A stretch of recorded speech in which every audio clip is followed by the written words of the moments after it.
Welcome to another episode of the Parasite podcast with me, Daniel Lay, the managing director of the Eminent Group. And now today I'm by myself because Megan's not well, so I'm freewheeling the whole show by myself today. But I am joined by a special guest, my little mate Joe Blower from Joe Blower Carpets. I've asked him to come on and have a little chat about business, startups and stuff and such. So, Joe, thanks very much for coming on. Thanks for having me. You look a bit nervous. I'm very nervous, to be honest. The first time I've been nervous for a very, very long time. I'm not going to lie, but no, listen, I appreciate it should be good. I'm looking forward to it. I appreciate you coming on. Now, the reason for me coming on was me and you we go back a very long time. We certainly do. Years and years ago. We certainly do. Even to the point where, how many years ago to the day? 6 years today. So 6 years ago today, me and you took a little trip to Paris to go and see Drake and Nicki Minaj. Now, the truth of the story was you were going to take someone else, weren't you? You were going to take someone else and they couldn't go, so you took me instead. We spent a long weekend in Paris together. It was good. We had shared a bed. We did. Not for the first time or the last.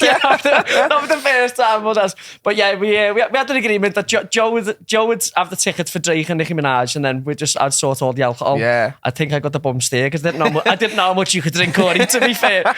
But no, I think we've got a clip somewhere of Joe being welcomed into Paris. Oh, there he is, being welcomed into Paris there.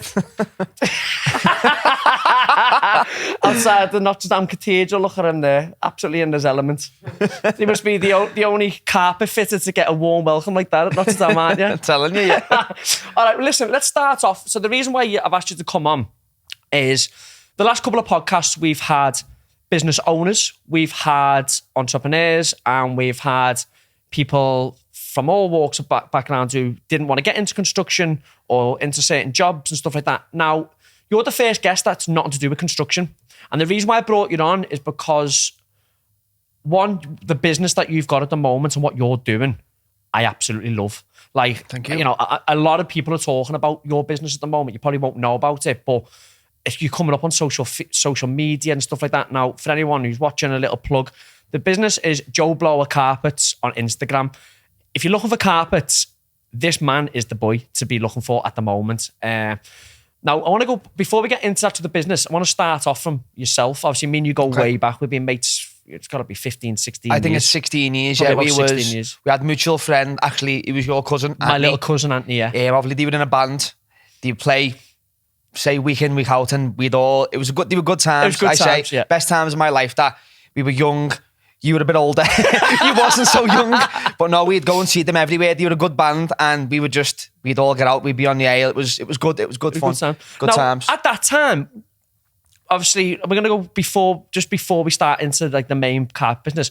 Obviously, school, I know what you were like in school. You're like a Jack the lad, done, like whatever else, had little jobs and stuff, and then we used to live for the weekends, basically. We did. The weekends used to sometimes... Some even days through the week, to be totally honest. A Tuesday and a Thursday. Yeah, they were, to be honest, the Thursdays in, like, back in the day, it was heebie-jeebies. I think they were the best days. They was literally the best days. I've been crawled out of there a few times. But and throughout. Been through out of there plenty of times. But how did you get into carpet fitting? Because, obviously, it's not something that you do in school. It's not, no. So how did you transition from, obviously, when you finished school? What were your grades like in school, and what was your plan on to be honest, I didn't finish school. So school-wise, without being big, I was in top sets throughout. Yeah. Literally, even when I was being silly, you'd always look back at school. Everyone said they were the best days of your life. They weren't for me. They wasn't. I hated school. I was in top sets the whole time, but my dad was a joiner. I'd always be wanting to go to work with him of a Saturday. And then the lad who trained me actually to fit carpets, I'd always work with him in the summer. And I don't like saying this, it's not like my proudest moment, but I was on the verge of getting kicked out of school. Yeah. And my friend Paddy, who taught me to fit carpets, I worked with him for a very, very long time.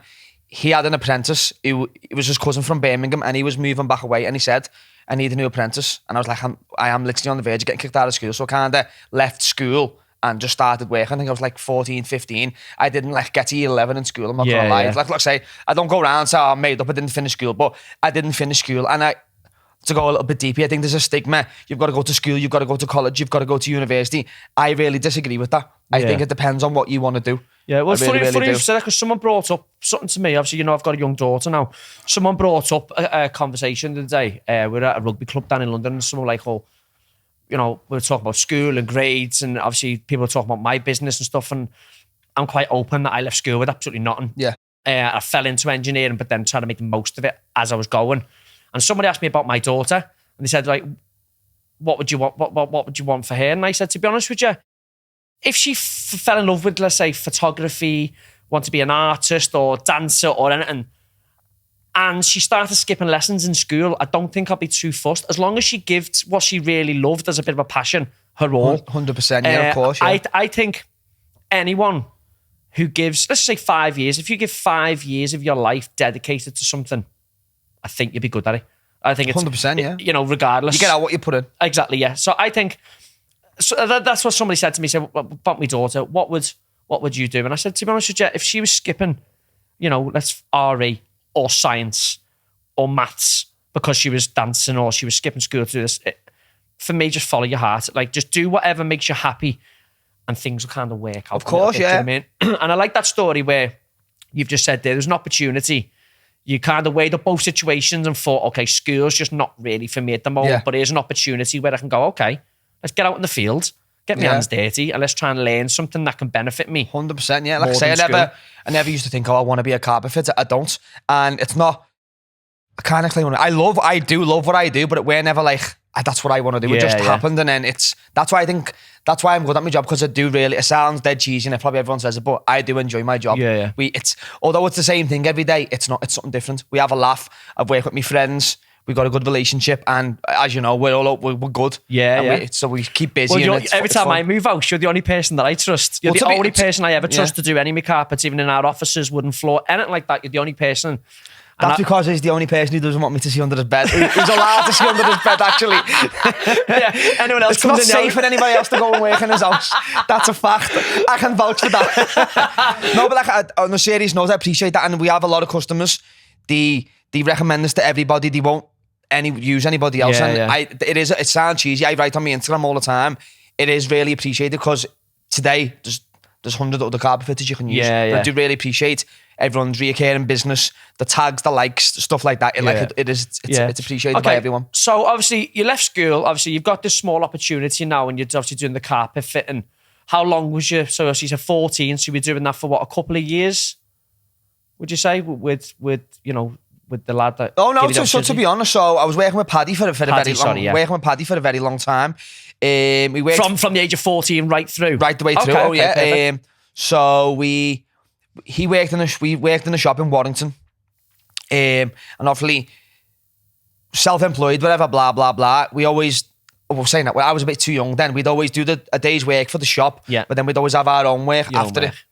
So we, as you know, we're known for working very, very late. Yeah. So we'd we'd do the shop work, then do his jobs. And obviously, as I got older and people started knowing what I was doing, obviously when I get a bit older, I'd start getting my own jobs then. So we'd work for a couple of shops. And obviously, the shop had closed down, we moved to another shop, and then we got into the United Carpets in Hunts Cross. Yeah. And we just turned up one day, and the liquidators were in there emptying it out. And the boss in there at the time was like, we didn't know nothing about it, and we both agreed with ourselves. They clearly knew it was closing down, but decided not to tell us. So then we just had a conversation amongst ourselves saying, rather than trying to find another shop, should we just try and literally go on our own? Because basically what happened was, obviously when I was younger, I didn't really post stuff on me Instagram or whatever, stuff like that. We just done a job one time, and I'm not going to lie, I used to, when people would post their work on social media, it used to half make me cringe. That was just me being young and naive, whatever you want to call it. And we just done this job one time, and I posted it on Facebook, and everyone was going crazy for it. And like, I had people on Facebook I've known my whole life. I didn't even know you'd done carpet. And I thought to myself, why have I never posted what I'm doing? Yeah, well, I think the first time that I got in contact with you, I didn't, obviously, we've been out many weekends, we spent a lot of time together in our youth and stuff. And I never knew that was like something that you did. And I think the very first one was when I lived in Alroy in Anfield with the cream carpets. And I remember looking at it. Someone said to me, Joe does carpets. And I was like, does he? And then I remember getting you in. Then obviously I think I've moved about 8 times since then. And every single time. I'm counting, yeah. Well, I'm due to move again now. You've probably got it in your diary. Danny's due to move out soon. Book him back in. But yeah, and then I just remember, it's a bit strange with carpets, because carpets are one of these things that you take for granted and you don't really think about, but it literally changes your whole perspective on a house or a room. It can literally light up a place. So we say all the time, this is going to sound so cheesy, but I'm not even bothered. Now we say we make the house a home because we'll go and work on a job. The customer's had an extension. There's been literally builders there for 6-7 months. We're in there for an hour and a half. The builders are all standing at the back and the customer's like, it's amazing. The house looks amazing because we've done the carpets, because we're like the last people in. All the builders there scratching their heads like, we've been here for 7 months. You've been here for an hour and you've taken all the credit. We are the last people in, and it's the final touch. And like I say, as cheesy as it sounds, we say, carpet makes a house a home. Okay, so obviously 14 now. I'm going to ask you, how old are you now? You got to be... I'm 32. I was going to say you're close to 30, but I wasn't too sure. 32, so you're 32 now. Okay, so let's just say, close to 16 years. Okay, so we'll round it up to 16 years. Nearly half my life, so we're up to 16. You know what? I've never even said that out loud. It's a long crazy time. When you say it like that. It's half your life you've been laying carpets. Yeah. Half your life you've been on your hands and knees. We'll not go into that. No, but... the reason why I really wanted to get you on is because obviously you're in that transition now. Obviously 16 years is a long time. It is, Probably similar time to me in my career. But what you've done with your business now is, I know you're saying about the cringe moments on social media now. Your social media is absolutely brilliant. Like, I get people going, I've seen this, I've seen this, and I get people going, oh, people I don't even know will message the girls in the office saying I'm looking for carpets, and all the girls in the office seem to like, oh yeah, Dan's mate Joe. Everyone seems to know, the following that you've got. And I was just wondering how the transition goes from where you were struggling, like at first, and obviously the company went bust, and then you're thinking, okay, do we give it a go or not? Was you busy from the get-go from previous clients, or did you build it up gradually over the time? So obviously when we were working for the shop, we finished the shop work, and say 3 out of 5 days during the week, we'd have our own job after. So we've always been pretty busy. But at first, when we first went on our own, it was a scary. It's a big leap, because when you work for the shop, they're supplying your work every single day. Now we're on our own, where it's down to us. No work, no food. That's what it is. You know what I mean? You'd have to reply to everybody. Like, it sounds mad, but you're working late. Yeah. The last thing you want to do is get home and sit on your phone for 3 hours going through messages. So that's where you got to find your balance. And so at first it wasn't. And like I say, anyone who knows me knows I'm pretty cheesy anyway. Yeah. But a lot of people skip me for it. But that's how our business is. Like, we're not like dead serious, because I know this I'm getting work done in my own house at the minute. There's workmen coming into mine. As good as they are, if I can't have a laugh with them, even my girlfriend will say to me, we don't really want to use them. And I know we go in, we'll have a laugh and think they're sound them, and we know that they're good. Well, do you know, it's funny you've said that, because I think on a previous podcast, I think it might be with TJ, which is the last one that we filmed, we spoke about that interaction, and I think we touched on it as well with Angie Kenny. It's just how you get on with people and clients. As you know, I'm a people person, and I think going into people's houses is the next level. Obviously, business to business is slightly different, but going into people's homes, to be trusted in their homes, I'm assuming sometimes, or the majority of the time, because you work, all hours, I'm assuming the people who own the homes are not always there. No, and they've got no problem with leaving us. Like, it's a big trust thing, and I understand that. It's a big trust thing, but you've got to get on with your customers, and like I say, we can work for scallies, and we can, what's happening, lad? We can work for posh people. Hi, love, you're okay. We accommodate to the customer, and I think people appreciate that. Everyone, without sounding big-headed, everyone loves us. They do. So at the moment, there's you and... my friend Sean. You and friend Sean. Okay, sound. So where's Paddy now? Is Paddy... Oh, no, so we just went our separate... No fallout, nothing like that. Just went... Separate ways. He's obviously been doing a lot longer than me. He's at the point where he's slowing down a little bit, whereas I'm not. And you're pushing on. Yeah. Okay, like I said, you're following on stuff on social media now. Obviously, you're right up there. I think you done your first reel the other week and was quite impressed with yourself. Non-stop now. Non-stop reels. Everything's officially a reel now, isn't it? Yeah. Everything's a reel now. But are you now at that point? Because obviously, from when I first spoke to you about carpet and stuff for the last couple of years, trying to get hold of you was a nightmare. Because you're just that busy. Now I see your social media, you're like, I'm going to answer all my DMs in one full day, and obviously you allocate. Are you at that point now where you've got to the crunch point? Are you that busy? Because obviously, I remember when I set up my business, I was at home and I was doing the same thing. I was working and then managing the business. And then there comes a point where it's crunch time, when you don't have the time and you're looking at that day, you're doing all your admin, has lost revenue, and you think, oh my God, I could have been out doing carpets, then I've lost this. Are you at, how far, or are you at that point now where you think the expansion's ready? Like, are you close? No, it's one of them. It's the expansion's definitely ready. It's just that, although I say it's hard work, I enjoy doing it. Yeah. But even like my girlfriend will tell you this, I need time for me. Yeah, you know what I mean? It's obviously, you can't work every single day of your life and always be thingy, but it is at the point now, obviously, with Chocker, we're working late every night. I can't do that forever. Yeah, I literally can't do that forever, you know what I mean? In an ideal world, I'd have a couple of other fitters.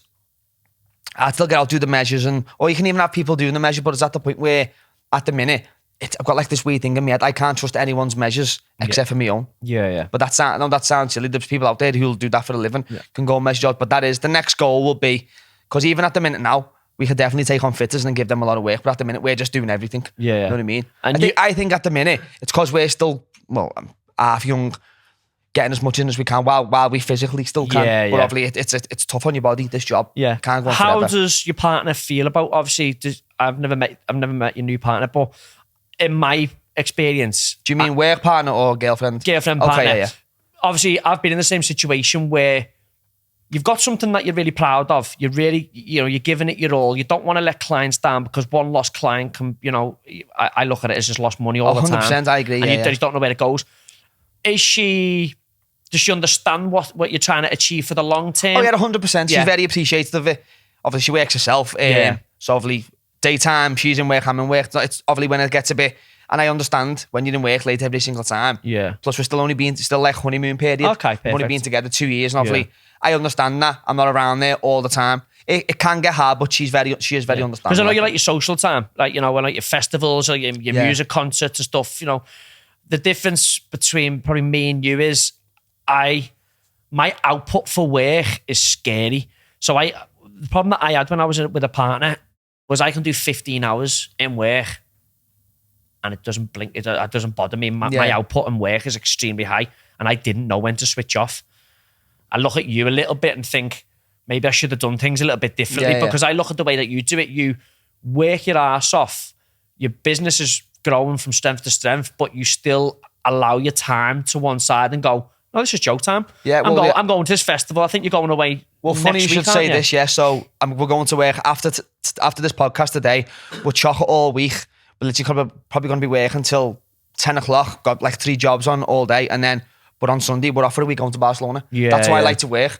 And like I say this to my girlfriend, which she understands. I can work for a couple of weeks in one go and late, but then we'll have a nice week off and go and do something good. Rather than the balance. Going for... I'm at the point now where I'm done with going out. Yeah. One night out here, one night out there. I'd rather go on... I like me all... As you know, I like me holidays and concerts. I'd rather work, and then a little week off and go No, it's a bit away. strange. Like, we've had some good nights out. We had some That's wild I nights. say this to my girlfriend.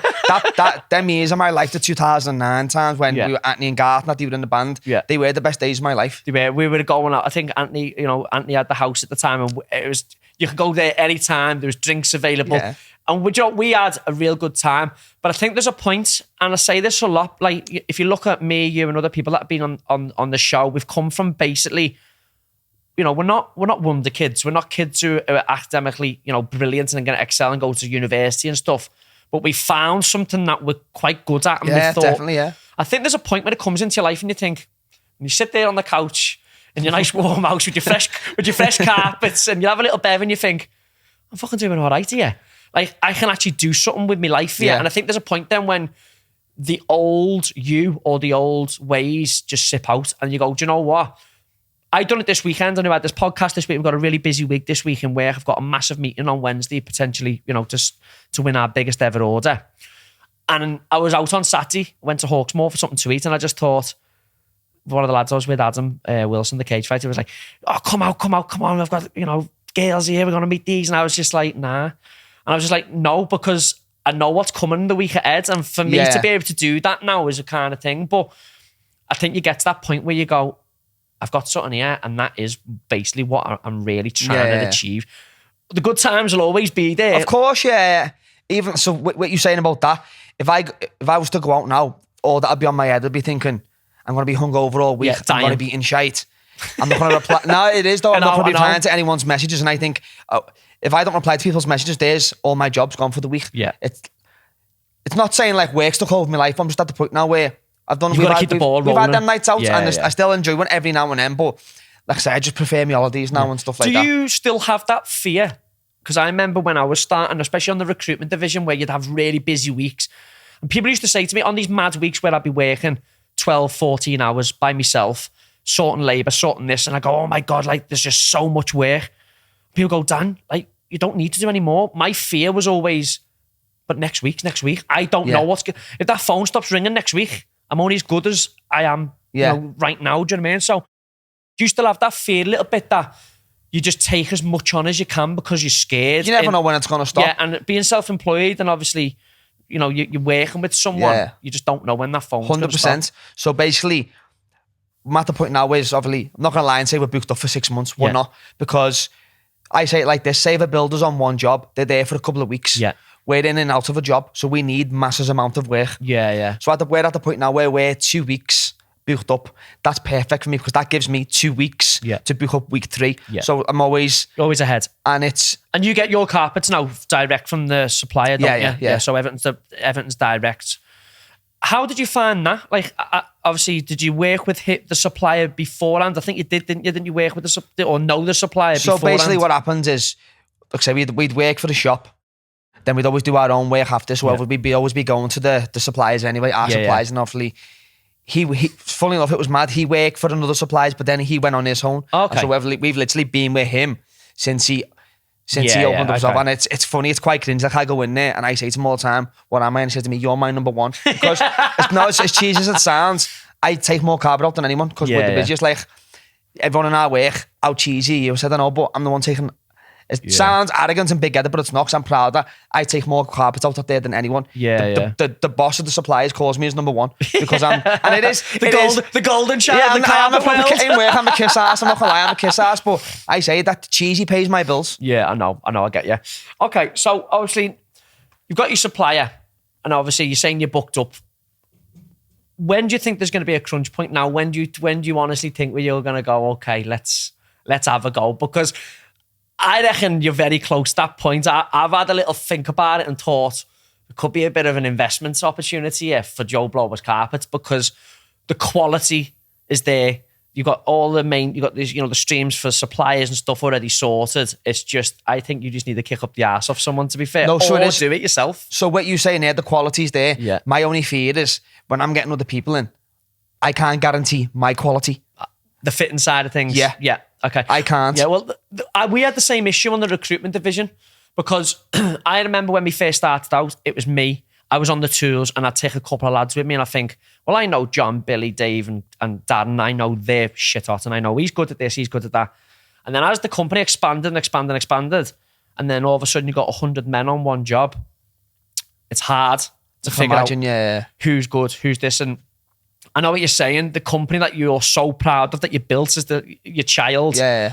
You look at this little child and you think, I'm so proud of you. I'm so proud of what we've done together. And then all of a sudden you feel like you're letting other people run away with the reputation. Yeah. And you've just hit the nail on the head there. And you're letting other people run your reputation. I think that's one of the worst things in recruitment, is that your reputation's only as good as the people that you send.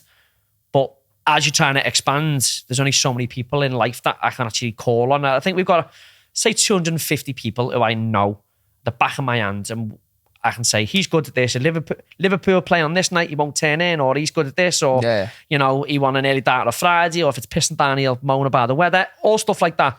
I think once you start expanding, that's the loose part. But is that what you want? Is that where you're looking at yourself and thinking, I need to expand, and then you're going to have to try and figure out a way to navigate the expansion? Or are you going to try and just do it slowly? Because some people don't do it slowly. Some people just go, okay, I've got this, and then what you be careful of is a lot of people go, yeah, I'll do this, and then they go take a big chunk of work off and then don't have the resources to do it. That's my fear, because like I said, I probably get a lot of stick for this. I know a lot of carpet fitters. Yeah. And the shit. No. It's if you work, we've worked for shops. Obviously, we're not saying we were shit, but we work for shops. Well, you done one for me. Do you remember the one in Kensington? And you come over and the carpet fitted the carpet, and 2 days later it was sagging and stuff. And I phoned you up and you come round and went, these aren't carpet fitters. Yeah. These are Come on a horse, did he? Yeah, come on, took his hat off and hung it up in the hallway. But I phoned them back up and they were like, oh yeah, no, you know, nothing. And I really should have learned because you were too busy, but I'm impatient. So instead of waiting, I got someone else in, and I should have realised really the shop was always empty. The fella's always standing outside the shop selling. I thought, fuck's sake. And I messed up, and then you had to come and redo it anyway. Do you know what I mean? Well, we have it all the time. You'll get someone will message me on Instagram. Can you fit the carpet tomorrow? I'm like, no, we can get you in like, so no, sorry, could you measure the carpet tomorrow? And you're like, give me a couple of days. Yeah. Don't worry, I'll sort it. I'm telling you now, if you go and get a carpet fit or any workman, you can bring one day and they're there the next day. There's a reason they're not that busy. Yeah, well, we get that now, obviously, with our tradesmen as well. We have like a job come in. I think we had a job in Kurdistan last week come in, and we were, you know, sending the job adverts out, and the amount of people were like, oh yeah, I'm ready to go to Kurdistan. I'm ready. Like, I'll fly out tomorrow. I was like, whoa, hang on a sec. Just hold your horses. Let's think about this. The industry at the moment, from building and construction, right down to carpet fitting and, you know, everything in between, is really busy. If somebody's readily available the next day, I think that's warning signs to me. I really do. Because if you follow me on Instagram, which you do, I will, because I can easily say to you or anybody, we're good.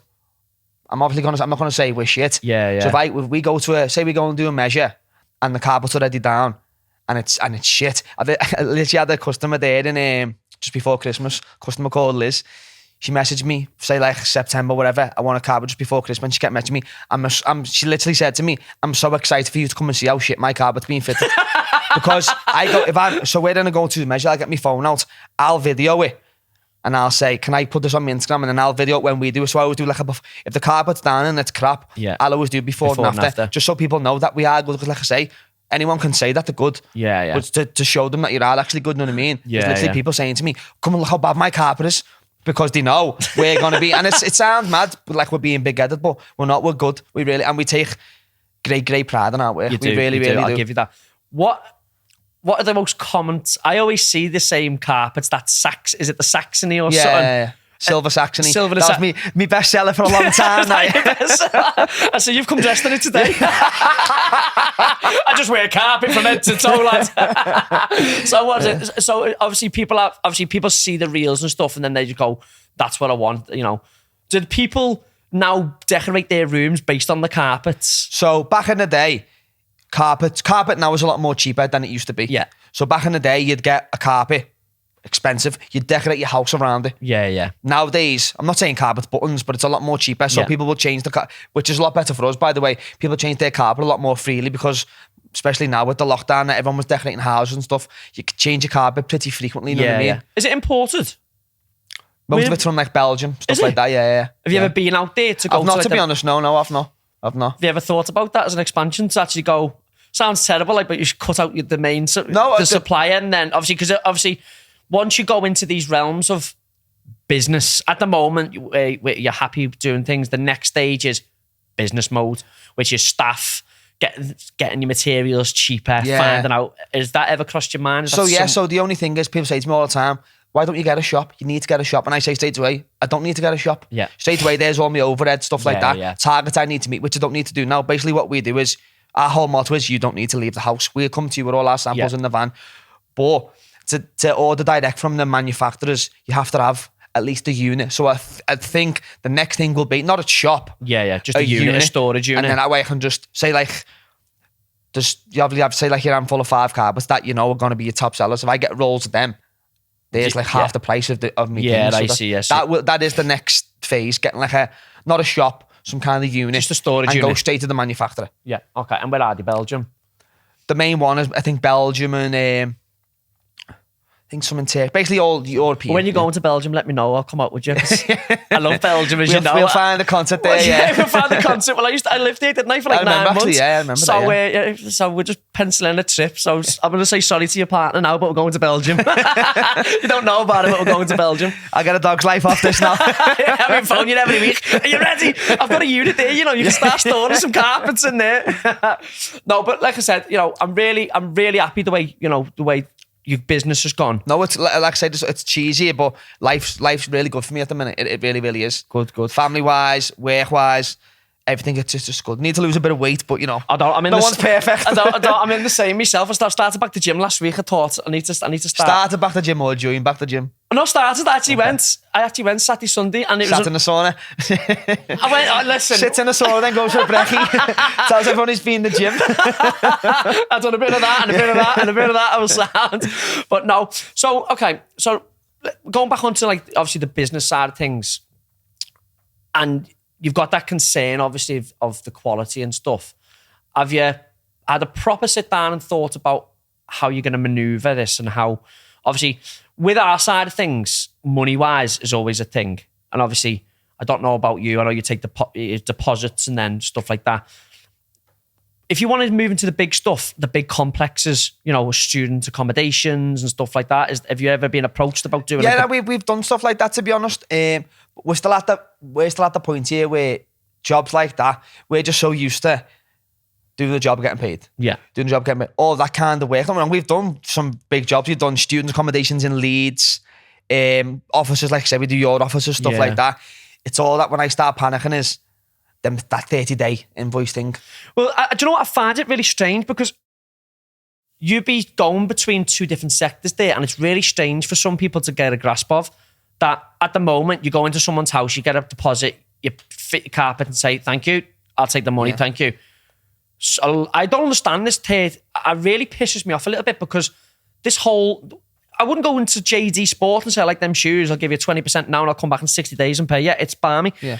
Our industry is the only industry that allows it, and it's we've got some people asking for 90 days and we just say, nah, like, do you think I don't want to do that. It's absolutely balmy, and that's another transition that people need to get used to is the cash flow issues. It's so much hard work, do you know what I mean? And it puts a lot of stress on you, where I'd love to just be able to go in and say, listen, 50% up front, once we fit it or once we deliver it to your site, I'm getting paid. So that's what I've been doing now, is the 50-50 kind of thing. Yeah. But in regard to the deposit thing, last year was every year we get busier and busier. Last year, and this is going to sound, baffles my mind when I even say this, but for 10 years where I've been doing my own jobs, never took one deposit. Yeah. And that's a lot of trust in someone, because I'm ordering hundreds and sometimes even £1,000 worth of carpet. But last year, there was like 5 jobs where people just cancelled on me. Yeah. And I was, luckily enough, I put on my Instagram, I've got this carpet at this size. If anyone wants it, I give you it a bit cheaper, just so I didn't lose out. But now it literally has to be, I will not order any carpet unless I've got a deposit, because I learned that the hard way. What is it like, because on our sector, the payments are a nightmare. What is it like dealing with the public on a daily basis? The public, do you have the issues of, I know I was meant to pay and, the carpet's fitted? Have you had any real issues? Yeah, well, to be honest, obviously, when I start naming no names, I'm still owed money enough off jobs and stuff like that. Even me, Sean, who I work with, we say all the time, we're like, we feel like we get the shitty end of the stick. If anyone, or the worst is, you finish the job, there's the customer. I go on, that's lovely, I'll send you that later. Why can't you just send me it right now?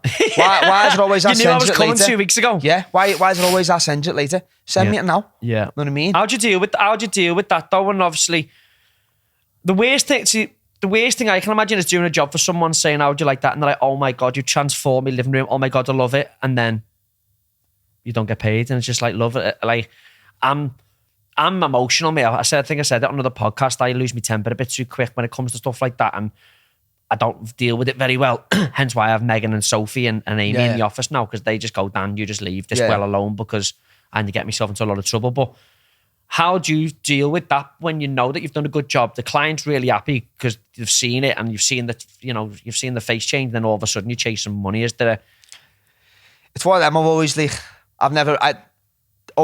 I'd say like the last 6 months I've started to kind of lose me rag in work, because when you're that busy, things like that just slowing you down. You could fully just do without it.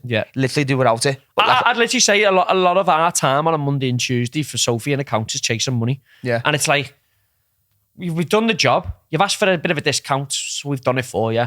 We've sent it to site. You've signed for it saying you've got it. It's been fitted. You've got 30 days to pay. 30 days comes and it's like, oh, there was a bit of an issue here. Love, you've had the invoice for 30 days. Like, just tell me what, and it's like, and then the time spent chasing it. Oh, can you send me this? Can you send me that?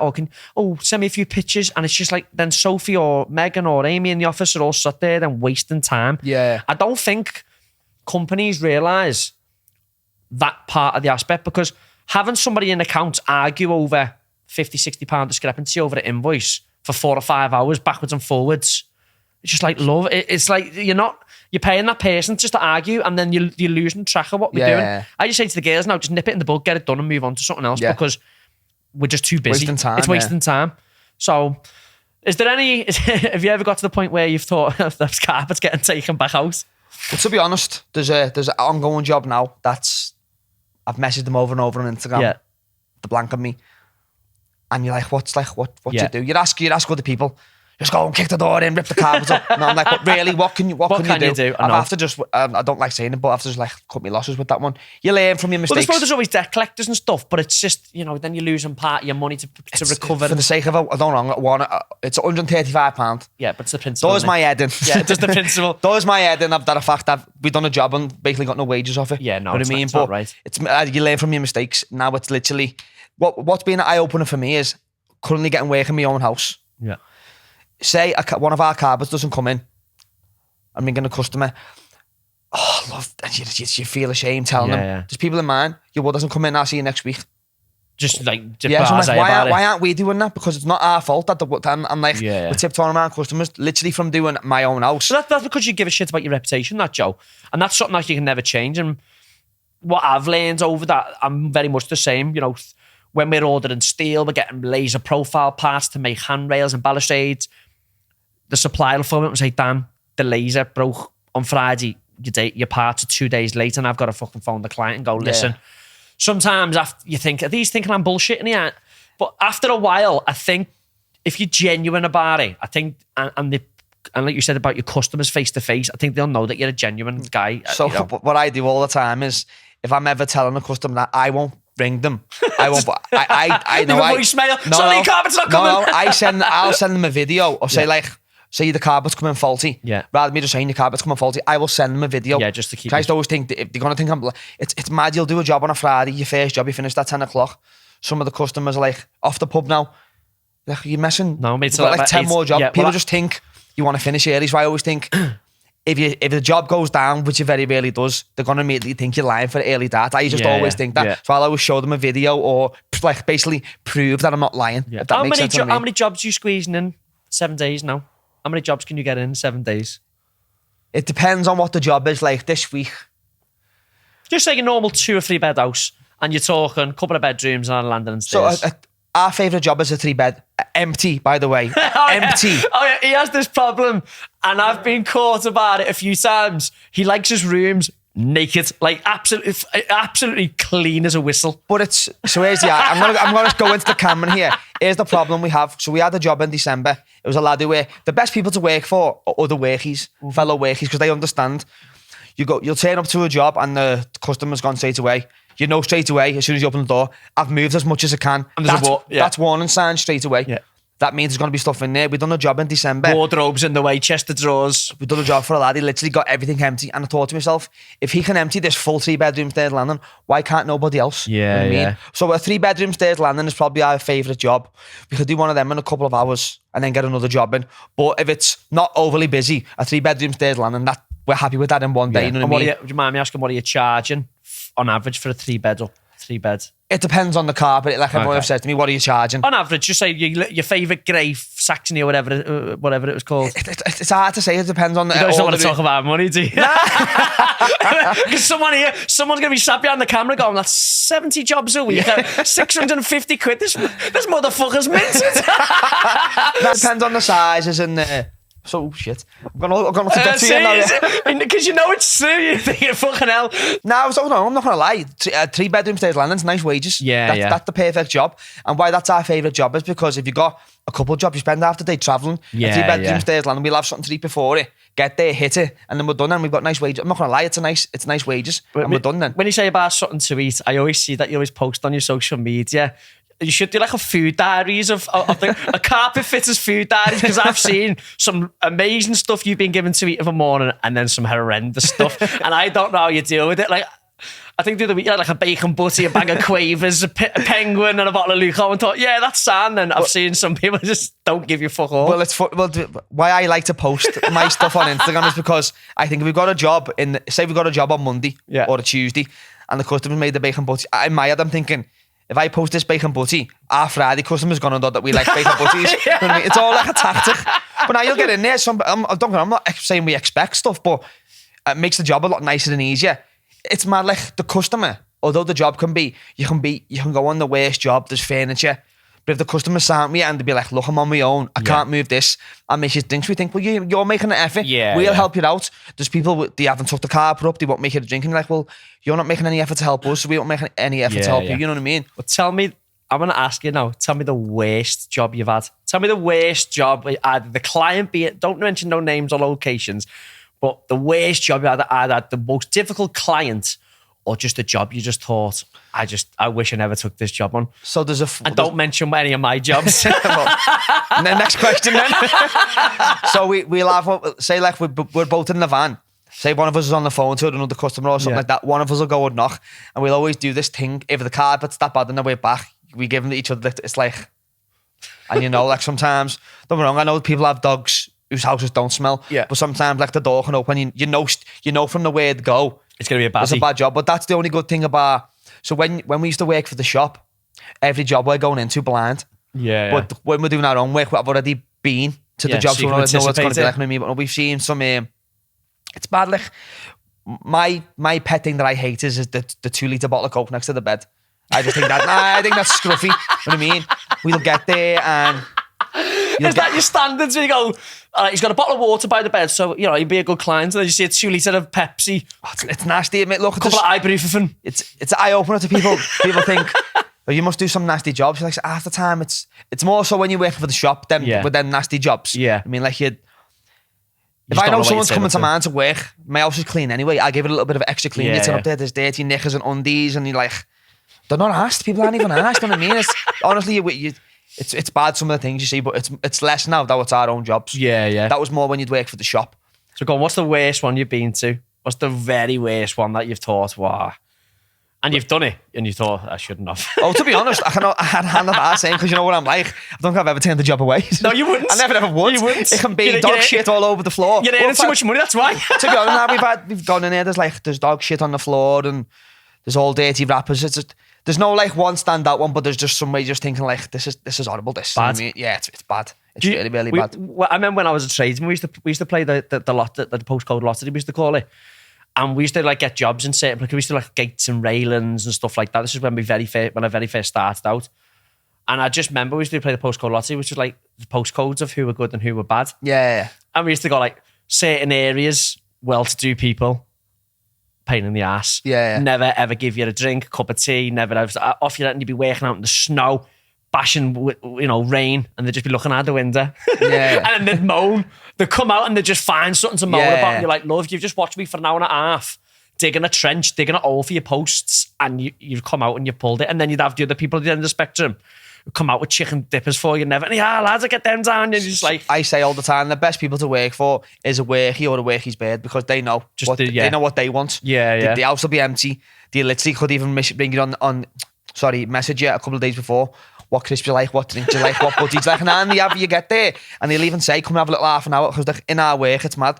We just eat on the go. We don't have it sounds mad, we don't have an hour dinner because we just think that's an hour early. We could be finished and we'll just eat on the go. It's probably not the best idea, but you'll get customers, they're like, let you come down and sit down. They've made us like, put a spread on for us. And I remember a couple of years back, and I'm talking a fair few years back, we were fitting a set of gates on someone's house, and it was on a Sunday morning, and I must have been mid-20s, and me and the lad were fitting it, and the woman come out and was like, it was pissing down, and she was like, do you want anything to eat? We were like, oh, she's nice. She's like, I've got a bit of a roast going here, if you want a bit of a roast. So I said, oh, fucking roast dinner, yeah, go on.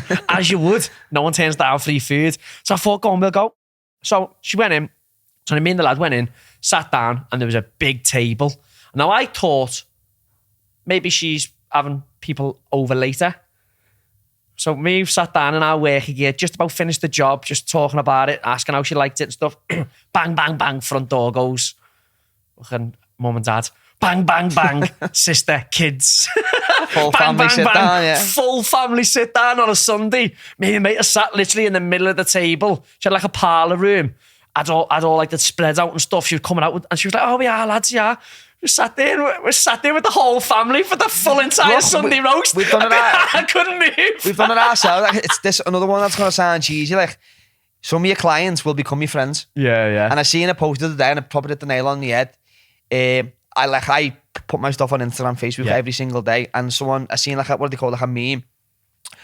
A customer will become a friend and share your post a lot sooner than a friend will share one of your posts. And I thought it's mad that because it's all my other customers that share my stuff. And like it sounds cheesy, but you can be on a job that takes an hour, a bedroom. You can end up being there for 3 hours sometimes. No, I know. Well, do you know what's mad when you talk about this social media thing with friends?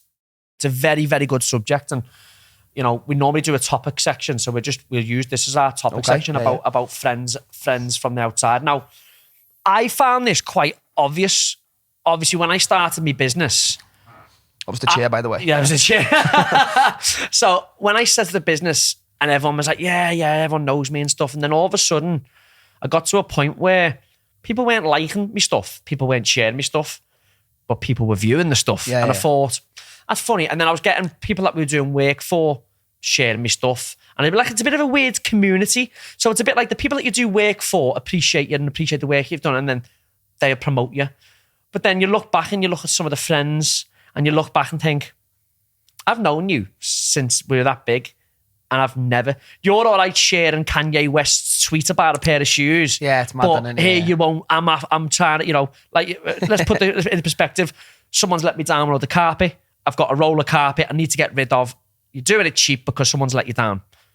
And you've got all your customers sharing it and then you look on your feed and you've seen all your mates look at it and you think, you haven't even had the decency to fucking help me out or share it, or even, yes, lad, or share anything. And I think I think it's an important lesson that people need to learn about friendships in business, because a bit like you where you are now, where the growth is just there, it's there right now. Like, you're going to make this break, you're either going to become this massive, and I mean it, a massive business where you're going to have, I wouldn't be surprised, and mark my words now, looking to the camera, within 2 years, Joe will have 15, 20 lads working for him, because the business has it in it, because you have it in it. Oh, definitely. Do you know what I mean? I don't know if that's what you want to do, but there's the potential for you to do that. And there's going to come a point where you're going to lose them certain people where you're going to think, yeah, you haven't shared in it and you don't really. And that's when the point comes. And that's where the business side of things becomes a community business. So you said that, you know, your customers become your community a little bit. So, you know, we're sat here now, we go way back, but the reason why we're here today is a business conversation. Of course, yeah. And there'll be other conversations then. You're probably going to leave here, people will see this podcast, and then some other people or business will come in. And it's like it's its own little business community, which kind of help each other out. Obviously, you've got people in there who aren't as helpful as others, or, you know, don't like paying the bills as easy enough. But the community as such, as a business, always tries to support itself. And the thing with the friends I find is they always drop off. And it's a bit sad, and I'm going to make a comment now, which is a bit sad. My only friends are within my business. I've had friends for a very long time, apart from maybe one or two. Obviously, I class you as a friend, but I mean, like proper core friends you go drinking with, holidays. I must have about 4 or 5 people close to me. Everyone else is related to the business or someone that helps the business or clients. And it's a lonely situation. I think, sorry to interrupt, I think friends-wise, I'm not one of them who've got hundreds and hundreds of friends. I've got like a nice, I'm not saying I've got no mates, I've got millions of mates. I've got like, say like you got 10 proper mates, but all them mates I'd trust with my life. Yeah, like yourself, you know what I mean? Like, you see people all the time on Instagram, they're out, different people. That I would just, I'd call them bend-ons. Yeah, you know what I mean? That's never been me. I've got my own, like even like now, I'm not interested in making all new mates. I'm 32. Don't need any more new people in my life. Dad, as it is. Don't need more mates, but I could do with more customers. I'll say customers for mates any day. I'll swap a few of my mates for customers, I'll tell you that. I'll sell a few of my mates for it. But it's mad, like I've got just like people who've, so like when people like your stuff, I always have a look who's liked me stuff. Yeah. There's like the same, like say like 10 people on Instagram, I've never met them in my life. Yeah. But they look, they like, they comment and everything. No, Use a cool, you know what I mean? We have the same. We have a couple of companies. There's a good friend of ours based in down by Brighton. His name's Dennis. He owns a company called Love Metal Fabrications. Wake up one morning, there'll be like 30 likes. Yeah, and you're like, I like that. I do that though as well. I do you know what I mean? Thanks very much for the support. And I think people from the outside on the business side of things will see your business grow and see our business the way it's come on. And that little community, I think we should all champion it, because no one really knows how tough it really is. I think people might look at your page and you go, wow, Joe's smashing it. He's doing this, but no one knows what you're doing 8, 9 o'clock at night. Yeah, it's hard grapple. It's Yeah, I 7. put on Instagram. I know you do, but the real No, it gets hard, yeah, the intensity of what you're trying to achieve. Do you know what I mean? Like, this is the main reason for these podcasts were to give people a view of business at all different levels. Obviously, from how we started out, how I started out being a tradesman and moving into obviously a big business. Obviously, people who've had family-related businesses and inherited businesses and positions. And then obviously, with TJ last week, TJ Morris, obviously he, just fell into it a little bit. And then obviously now with yourself. The whole point was it just to give everyone the scope and be relatable to everyone. And there's certain lessons that a lot of people can take from each episode that we do. There's a little message in there. I think today's message is give Joe loads of work because he's minted. He wants to be minted. But he wants to be. Get in there, trying. But come on, in the next 2 years, I think you're going to be up there. And if anyone is looking for carpets or flooring, Joe Blower Carpets on Instagram, get onto him. And I want to say thanks very much for coming on. Thanks for having me, lad. It's been a pleasure. It has been fun. Much. When am I back on? We'll get you back on in 2 years. Yeah, man. Draped in gold. Mr. T. Draped in carpet. Ring on every finger. Thanks for listening. Thanks for watching. I've been the Parasite and you've been nosy enough to tune in. See you next time.